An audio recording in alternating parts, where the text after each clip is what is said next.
pag sinabing overload, ito yung kanin, umaapaw. Diba? Ito yung laman, umaapaw. May sabaw pa.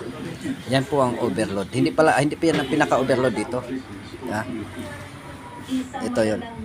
Masarap to guys. Ano to? Ito yung overload ng Bicol.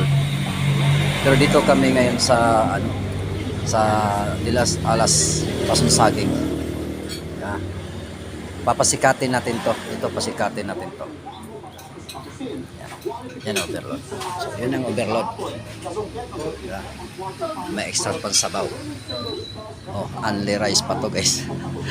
Hindi naman dito kaya. Oh. Sabihin natin only rice, hindi dito kaya eh. Apaw ang kanin eh. Yeah.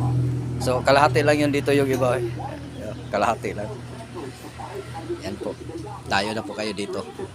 Dito lang sa Dilas Alas. Sa may Pasunsaging. Kay Intings Balbakwa.